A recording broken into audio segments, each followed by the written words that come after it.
Sorry, I was just drinking coffee because of how bored I was when watching this film.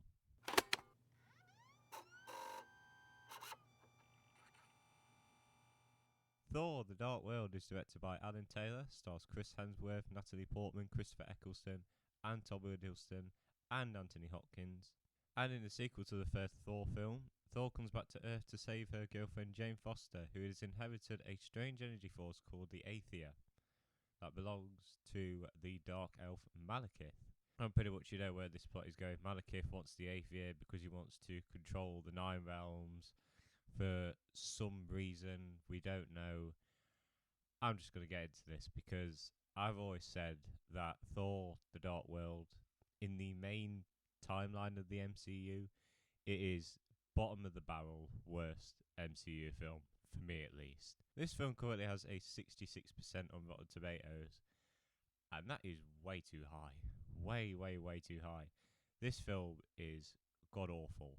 It does have a couple of positives, which, I guess I'll do now. Chris Hemsworth and Tom Hiddleston, great chemistry together. They do great performances. This is where they know what their characters are, and I think they really are the standout in this film. There's one scene in the hallway where Loki's changing characters, trying to blend in. That was a cute scene. I enjoyed that. The special effects are pretty good. There's some very nice special effects in this film. May have seen like the second act where the big first battle happens. That looked really cool. But apart from that, that is all this film has. This is a terrible movie. I'm going to start off with the villain. Now, Malekith, played by Christopher Eccleston, you might know him who played Doctor Who, and he is awful in this movie.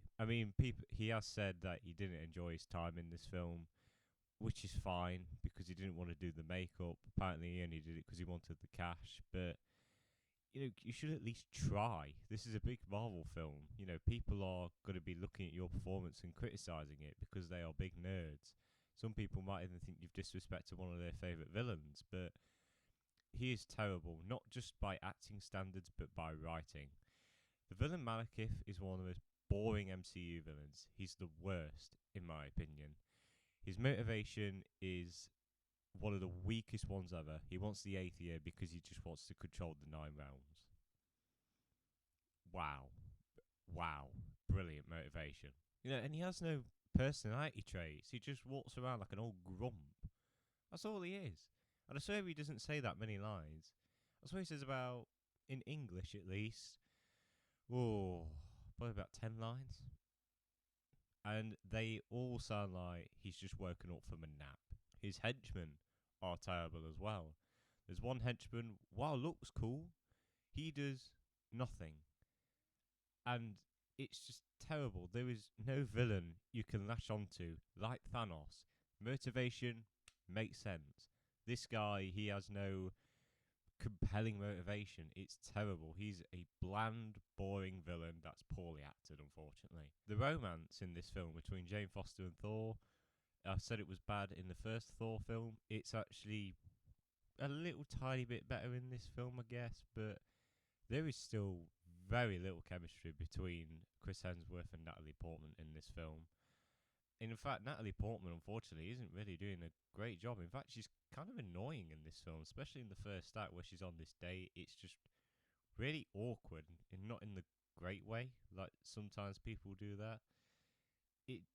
She just was a little bit unlikable for most of the film, unfortunately. She just felt a bit whiny, and it just got under my skin. It just makes you not care about her much now. I mentioned the character of Darcy, the annoying character in the first Thor film, and I did say, well, get ready for it to get worse, because it is worse in this film.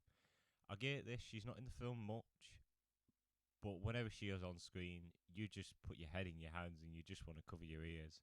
The actress is not doing a bad job. She's doing a good job with the character. It's just the lines she's given are terrible. The thing is, this film has a problem that the first film had.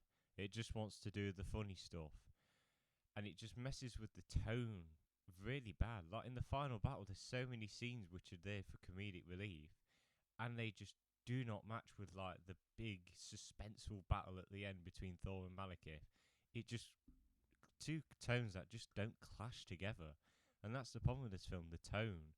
It's supposed to be a dark, grey movie, But then all of a sudden, you just see people popping up jokes, and it just does not match, and it's so annoying and takes you out of the film. But the big problem with this film is that it's just boring. That's it. It's boring. And it's also due to the pacing. Pacing in this was terrible. I criticised it for the first film. This film, it's even worse. This film is about 2 hours, maybe 2.5, and it feels longer. And it just drags on and on because there is a couple of filler scenes, not as much as the first one, but it just drags on. Scenes just drag, and it's just boring, and you just want to turn the film off. And this is why this is probably going to be the last time I ever watched The Dark World, in my opinion. And it's a little sad that this film is quite crucial to the overarching story of the MCU because it introduces one of the Infinity Stones. But the problem is, it's just really boring and uncompelling. And you just don't care, really. But Thor Dark World, it does have a couple of positives. I like the chemistry between Chris Hemsworth and Tom Hiddleston. I think they do brilliant jobs of what they're given. CGI looks pretty good for what it is. There's also one emotional death scene before the third act, which did quite hit because you've got to know this character.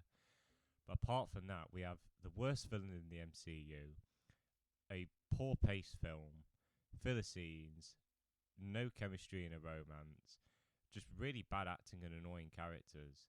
Characters that don't do anything. There's just so much wrong with this film, and I never want to watch this MCU film again. And it's a shame because Thor is one of my favourite MCU characters, and he has a dumpster fire of a film like this. Overall, I'm going to give Thor The Dark World a 2 out of 10. I think it's worse than the first Thor film, and it's the worst film in the MCU by a long shot. Guys, thank you for watching this review. Remember to look out for Thor Ragnarok, and then after that, Thor Love and Thunder. See that on Thursday. Really looking forward to that.